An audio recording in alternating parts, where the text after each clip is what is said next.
So welcome then to Grief is the Word. You like what I did with that? We are here and we're going to talk about men's grief for the very first in this series of Grief is the Word for National Grief Awareness Week.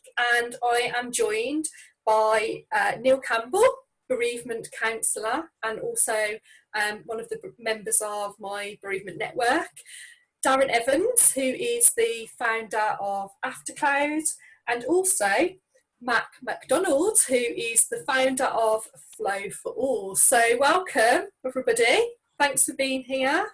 Hi, Louise. Pleasure. Pleasure. So we're going to talk about men's grief, and actually, this was a really challenging task for me. When I thought about this topic, I thought, who do I actually know? Who can I connect with to kind of talk about this topic? So thank you all for joining me on this one, you three participants, I will call you, not victims. But yeah, I really want to sort of, I guess, start the conversation by just opening up to perhaps sharing a little bit maybe just about your experiences, whether that be sort of personally or professionally, if that's okay with you. And I'll just throw the kind of the floor open really, just to share a little bit about your experience of grief. That'd be fantastic. So anybody? I can dive in with just a bit about my own then. Yeah, that'd be great. To get it going. I think it would be fair to say that I've lost a few people going along the life, but the most impactful would have been losing my wife to cancer in 2013. And I've got two adult children, both in their 30s now. But obviously at the time that was quite huge. We also had what you could look at as the advantage of knowing that Debs was going to die, because it was that sort of progressive, cancer type journey. And we made a bit of a pledge and said, look, you know what? Whatever happens, once the day comes, we need to focus on having no regrets. That was our sort of idea. And we decided to try and attempt that by being completely open, telling each other exactly what we thought, huge amount of communication, and supporting each other all the way through. And then when Debs passed away very peacefully in the evening, we then just started on that road and discovered we hadn't quite managed to do the no regrets thing. Because I don't think you ever will, and it plays in your mind afterwards and things like that. But certainly since then, I think if anyone said to me what really helped you along that journey, I would definitely just say communication, very open, honest communication, and two amazing kids that helped me and I helped them, and they helped each other, etc., all the way through. I think that summarises my side of things. I'm sure they were supported by a fantastic dad. Yeah, I put that in writing. Yeah, I told them that. Yeah.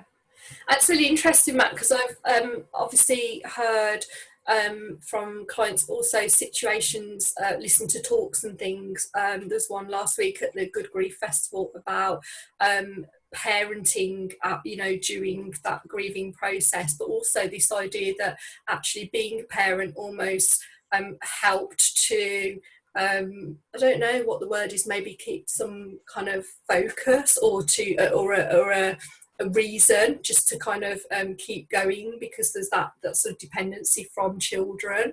Is that your kind of experience with it? Or yeah, I think as a parent, I was about to say as a dad, but I think as a parent, what you do is you have that parental care to look after your kids. So when we were on that journey, we knew that Debs had been diagnosed. Both my kids were living in Australia at the time. So with the impactful news that takes, they came back as soon as they could. And then we sort of moved on to that journey. But afterwards, it was very much my very male, stubborn way of thinking I've got to look after my kids.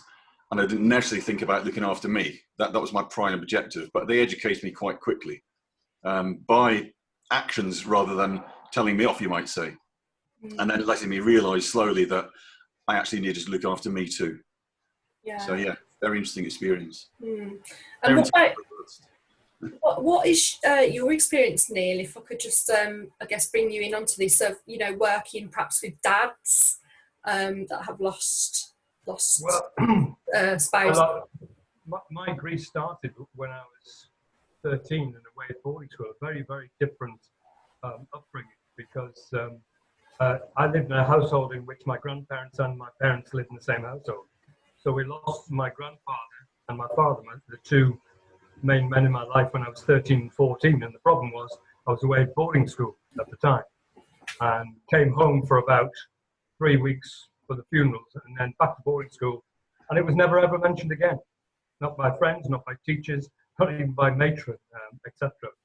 And I think how I've become a counsellor and specialise in bereavement, in actual fact, was through my father's death, but in a very bizarre way, because when he died, he was a very brilliant man, former head of HR at Considine Steel Company, but he also had horrendous experiences in World War II, and he and my mother had lost a baby before I was born, and about 6 months old, and he had a huge drink problem.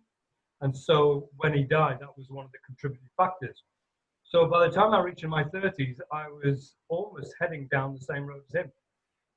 Not the gene, but as a kind of, as a role model, that we look at, that's one way of dealing with things. So in the end, I ended up in a wonderful counselling organisation up in the Northeast called NECA, the Northeast Council on Addiction.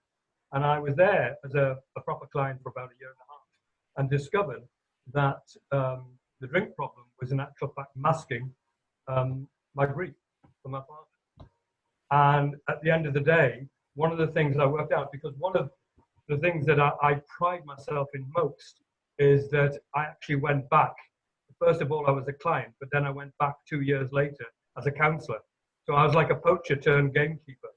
And I discovered that particularly with a lot of young men and middle-aged men, that alcohol and drug misuse was their way of dealing with unaddressed grief. And that's how I got into counselling. So it's a kind of roundabout way of coming in, almost like the back door into counselling, but through grief that in those days was men just did not talk about it at all. Not a thing. What about you, Darren? Well, I would concur. I mean, it's interesting what Mac and Neil have both said there in terms of the relational aspect of grief from a male perspective, because one thing that we're always told is to be strong, isn't it, as a male from a very, very young age. You're the support, you're there to be leaned against in some respects. And I think a lot of men take that with them through life. And interestingly I wouldn't say afraid to talk about grief, because here we are talking about it, but probably don't talk about it as openly as they should do.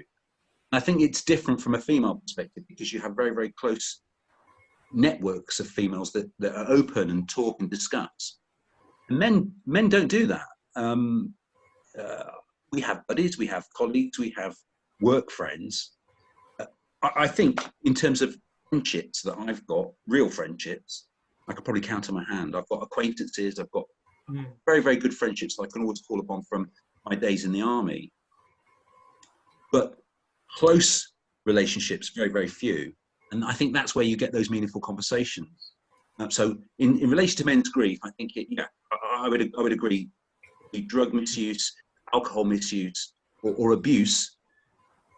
It hadn't occurred to me actually until Neil mentioned it then, but I would imagine it is covering and masking up a sense of grief as well. It's interesting. I mean, my grief journey, I think it starts for all of us actually at a very, very young age, and we don't really realise it. We're kind of withheld. My granddad died at a very young age, and interestingly, I don't talk about it. It's the first time I've spoken to anyone about it, but I used to stroke my granddad's head. He was bold. He was an immigrant from Malaysia, and it's kind of one of the things I did, and he loved it, and it sat up on his shoulders. And after he died, they asked me to come in and do it again. So I was kind of stroking a corpse without even knowing at the time, but it was the family's way of me saying goodbye to my granddad. Didn't even equate at the time, but looking back, of course, that was my grieving process. Interesting. And I've grieved, obviously, recently. My brother died when I was 4. My dad's long past. What led us to the aftercloud journey is my mother-in-law, who died of an aggressive form of Lewy body dementia 2 years ago. And it affected us as a family unit, interestingly, because it was my son that came up with the idea of aftercloud. We've managed, in some respects, to deal with the grief journey in the here and now as a family unit, much like Mac and the 2 children.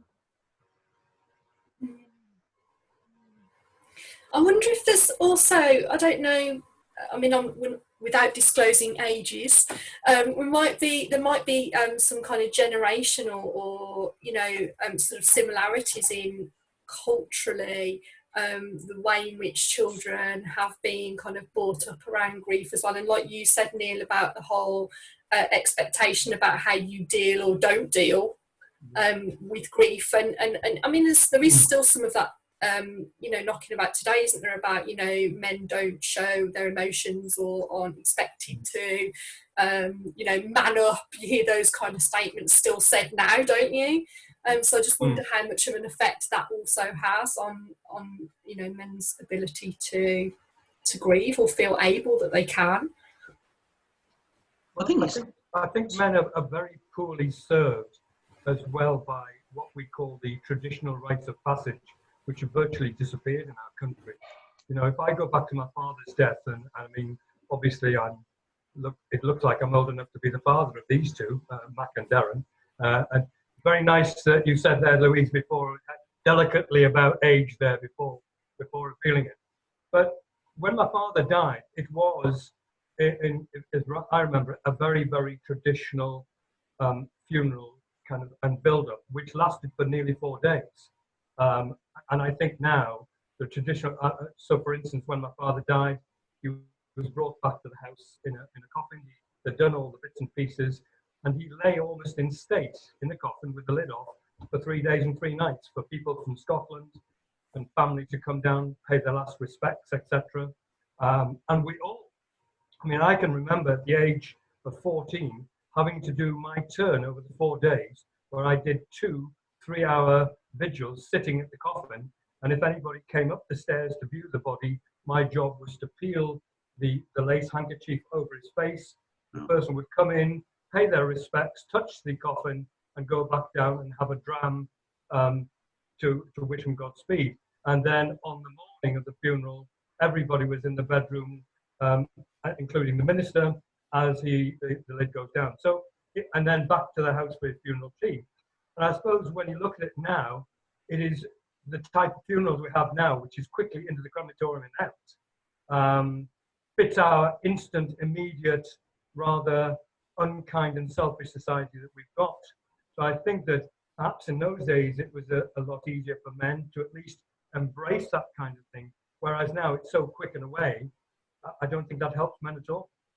Yeah.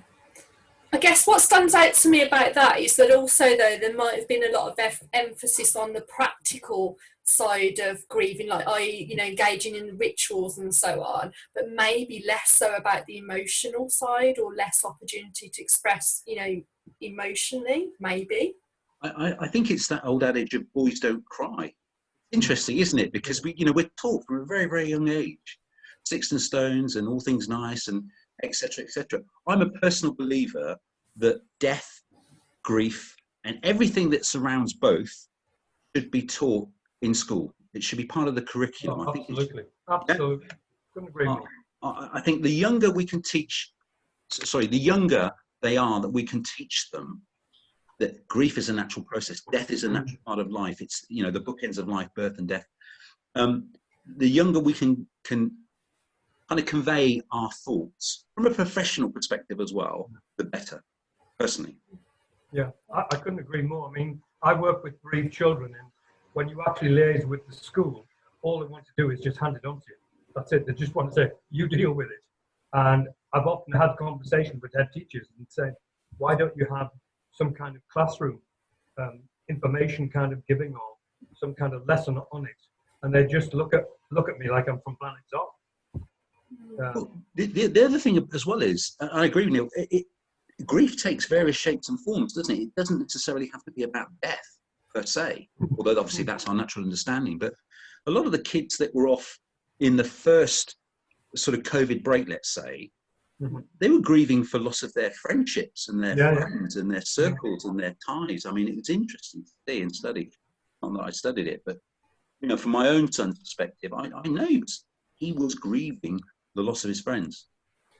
And obviously, I was going to say, I think it'll be interesting next year when I'm expecting almost like a tsunami of mental health problems in 2021 because of this. And I think we'll find a lot of it in schools with both girls and boys. Yeah. And you're right, loss of friendships, loss of connection, loss of purpose, loss of structure, all the different losses, as well as bereavements as well. Yeah. And I was just going to ask you, Mac, as well, because obviously your focus around helping PTSD and the link there with trauma as well. I'm guessing there might be similar patterns in, how able are men to, come forward and speak about when trauma, because, people do experience traumatic loss as well, don't they, which is all sort of part of grief. So, yeah, what's your experience of that? Yeah, it's a very strong link between what the guys have just been saying and back to your question about culture and age, and time, you might say. If you think that my dad was actually born in 1909, as a very proud Scottish Highlander, you didn't cry. And if you did cry, you maybe get a clout for crying, or, So it was, as Darren said, it's inbred in you. Going back to the point about the PTSD side, if you take the forces, they're roughy-tufty soldiers. That's what they'd like you to believe. Every one of them was roughy-tufty, got no problems at all, no pain, nothing. And of course, when people come back from exercises and activities that they've had to do for Queen and Country, so to speak, they have seen and sometimes done terrible things. And they don't want to admit they have got issues. I remember an amazing story where a very high officer came out in front of a huge parade of soldiers returning from war and basically said, if you get any problems, go and stand over there and we'll chat to you. Of course, not one man broke ranks to go and stand there because they didn't want to show they had that. And that, in fact, is why Flow for All started, because we realised so many ex-military people or serving military people did not want to put their hand up and say, I've got a problem, and be identified as that weak person. That's their perception, which, of course, we know is not true. And so Flow became so important. And the lovely Dame Vera, bless her, who's now recently passed away, was our patron for ages. And she said, I love the fact that it's a place of safety where people can go and write poems, write letters, lyrics, and not even have to put their name on, because that's what allowed them to go and put something in there. And then the comments on people's poems or stories afterwards, one of the most classic comments we got right in the early days was, it was nice to read that I'm not really the freak I thought I was. And because they suddenly discovered that other men were there, young soldiers, older soldiers, talking about what they'd done in the Falklands, Afghanistan, Iraq, etc. So yeah, it is very much a stigma, I think. Can I just touch on that as well? In terms of PTSD, it's not solely exclusive to members of the armed forces. Neil mentioned some sort of fallout next year in relation to children and school children. I think there's going to be fallout from PTSD from clinicians, nurses, people that have had to deal front line. So that's kind of another sort of area there that I think will need close scrutiny, really. Yeah. And particularly men, what we're trying to do up at Gateshead and the Gateshead Health Trust is we're trying to do some training around, just to do a kind of like a mini debriefing session, diffusing session with staff before they go home, because on the front line they've had these traumatic experiences of obviously patients dying, and at the moment talking to some, quite understandably, what we also don't realise is that quite a lot of staff are drafted into the COVID wards having never been on a ward. They're out in the community or they're screening, etc. And suddenly now they're transferred to a COVID ward, which is one of the scariest experiences ever. And so they're coming out with traumatized with that. And I think you're right. I mean, I did quite a bit of work with the ambulance service. And I think, just about every paramedic is probably got a touch of PTSD from all of the horrendous calls. And they're all male.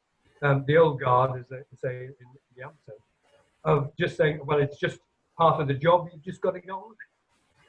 But if you sit down with these male paramedics and said, tell me your top 5 worst calls, they'll sit down and tell you their top 10. Yeah. In graphic detail as well. Absolutely. Yeah. As if it happened yesterday. Yeah. Yeah. So what going forward then, I guess, thinking about some of the things that likely to come out of the whole pandemic situation, what can we do you think, to actually help to, I guess what I'm hearing from what you said, Mac, is about creating a safe space, but also normalising the conversation as well for men. And I guess to each of you, I'd love to know what you think we could be doing. I think your point's so well made about the normalisation of it, because, you know, Darren's point was cracking when he said, well, actually, you know, PTSD is not just about ex-military. And funnily enough, when we created Flow, it was initially about ex-military. But all of a sudden, we had people writing saying, look, I've got no connection to the forces, but I lost my dad through a car crash and very traumatic. And we just said, yeah, open the gates. And we had people in who had heartbroken. Now, it might seem a bit, you know, weird to say that they had a broken heart and they'd, you know, been hurt. But actually, that is for them, that is a traumatic experience, which, you know, comes back and plays on it. But I think, how do we go forward on this? It's all, for me personally, my thoughts are, we have to normalise it by saying it's okay to do this. And the more people that do that, whether it's forums like Flow or anything else, and the aftercloud thing, you know, for me, is something I jumped at straight away when I heard about it, because I thought, yes, we need to start educating ourselves, you know, that this is something we should be doing, and it's a healthy thing to do. Yeah, I would agree with you entirely. I mean, one of the things I say on these workshops about PTS is actually it's a very natural response. It's not to be ashamed of. You know, quite simply, it's the experience of an ordinary person experiencing an extraordinary event. You know, so it is extremely natural. So perhaps getting across to them the message is, it is not so much it's okay, but it's actually natural, not so much normal, but natural to actually experience PTS, not a sign of weakness. As regards bereavement in general, I mean, I passionately over the last 10 years been saying our society needs to stop and do a stock take of how it deals with the bereaved, male and female. I just think that this society now is the worst it's ever been at keeping grief and bereavement and dying at arm's length. The way that funerals and crematoriums are done, the kind of 3 months that we give people to grieve, and then the guillotine comes in and we want them back to normal and all start the rubbish. You know, we need a complete re-examination of the language that we use. And maybe if we could do that, men might feel more comfortable. Yeah, I would agree completely with that. I think, and also the way you've dropped the disorder from PTSD, Neil, I would also agree with. It isn't a disorder; it's a natural. No, it's natural. A natural process, actually. It's of something that has, you know, it happened. Like, anyway, aside from that, within aftercloud, I could talk about. Genuinely, I could talk about this all day because I'm passionate, and I think we're all passionate about this. But part of the piece about aftercloud was that we wanted to ensure that all stakeholders, not just the individual, but also those people that were grieving. So anyone going through any type of bereavement was supported. So we launched the Grief Cafe to support that. And the Grief Cafe now, and I was interested to Mac about this just before we went live, is that it's been running now for 3 months. The fourth one is due in early December. And there's already a growing community, a supportive growing community of like-minded people. And that isn't just female, it's male and female. And I think that has to naturally continue. What's interesting is in the States, part of the Medicare fund, again, I won't go into the politics of this, but they have to support people through a grief journey for 13 weeks post-death. It's part of the Medicare practice in the States. Now, I think it could be longer, as Neil mentioned. I think 2-3 months, and there you go, you're off. I think needs additional support. So I think we could take that model and extend it. Yeah. Wow. I'm just sort of processing all of this great information, because I think it's, you know, I'm learning so, you know, all the time from this, especially from this conversation. And it's interesting for me because I actually, like 50% of the clients that I have, I would say around 50% are actually male as well. Wow. So I sometimes, I do kind of question sometimes, is it a gender thing?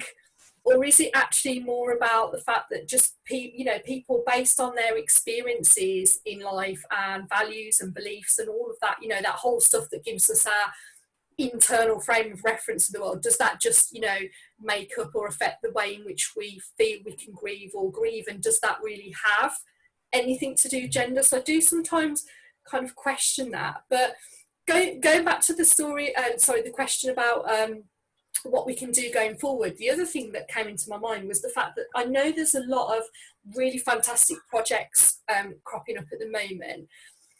A lot of them tend to focus on engaging men in things like sport and physical activity, which I absolutely agree, I think has a place and is fantastic work that's happening. But it does kind of leave me wondering, you know, what about the men that don't necessarily relate to sport or, you know, physical activity? Is that again taking that sort of, you know, broad brush sort of approach to things, that this is what is right for men?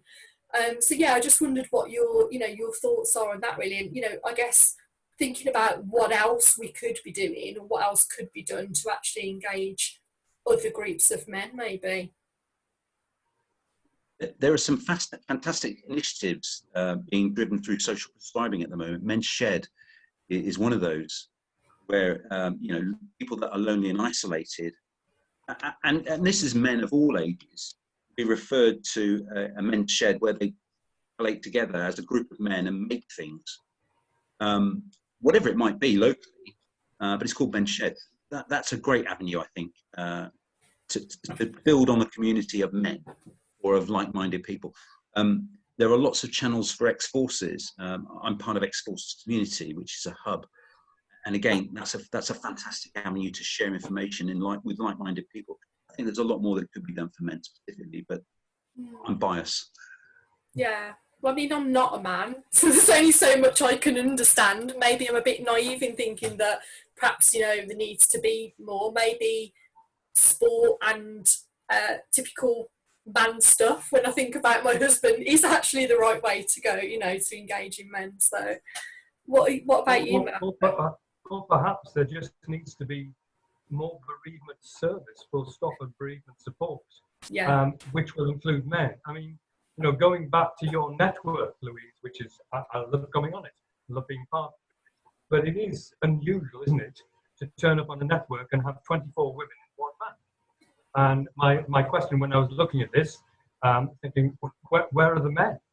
You know, never mind where are the men anywhere for that. And the trouble is, in this profession, because at the end of the day, whether it's PTSD, bereavement, grief, the essence is just to provide a safe space for men to talk and for somebody there to listen empathically and compassionately. The problem is, we actually don't have that much bereavement support. If I look across the Northeast, apart from Crew's bereavement care, what we offer, this new counselling service that we're trying to put out in Gateshead, there is very little in the way of bereavement counselling, bereavement support out there, when you think about it. Lots and lots of other areas and support, etc., but very little still. It's a very neglected area. Yeah. So by just increasing services generally and access to services, that it would be creating the space really for men to be able to access anyway. Well, you see, this little thing that we're doing now is most unusual, because 75% are men in this little group of 40. 75% of men. That's not going to be represented anywhere else. I mean, I'm spending the whole week with placement students, and at the moment, from a degree course up in Sunderland, and at the moment we've got 10 placement students, 9 of which are women, and 1 man. And I'm going to have to make sure I don't call him the token man when we start to do some training. But I just think, well, why can't we have more? Where are the men? And this has been the story. I've been counselling now for 27 years, and it hasn't changed much from 27 years ago, that actually men in a kind of therapeutic, listening, supportive way are still very much in the minority. Yeah. Well, thank you for allowing me to be the thorn between 3 roses. If I would love to just actually finish this off by opening up to all of you. If there was one sort of tip or words of wisdom or a bit of encouragement, if there were men out there that were watching this, or somebody that was grieving and really struggling, what would you say? What would you offer? I think for me personally, and it's biased because of what I do with Flow, is write it down. If you don't feel you can talk to someone, put pen to paper, type it into a note thing on your computer, just start putting it down, because that in its own self is cathartic. It helps us release certain things. And by doing that, what we often say is flow becomes a springboard to go and help people actually start talking. Yeah. Fabulous. I would agree 100% with Mac. Absolutely. It's a great avenue and release source to write something down, or interestingly, dictate into Aftercloud. Yeah, very true. Nice, Sorry, nice. I apologise. Nice plug. Sorry, not sorry. What about you, Neil? I think it's just with bereavement, and I think anybody, particularly men, and I'll be saying this to all of these placement students next week, is just that the main thing that we can do and do well, it's about the richness of our presence as we sit with people, and to remember that when it comes to things like grief, you know, it's a problem that we can't solve. So in other words, it's sharing the darkness rather than shining a light in it. Mm-hmm. I love that. I think those are fantastic words to finish on. So thank you so much to the three of you for joining me for this conversation. Hopefully it's the first conversation of many about men's grief. So thank you. Thanks, Louise. Good to be here. Well, we guinea pigs have enjoyed it. That's good to hear. And both Mac and Darren, I'll try and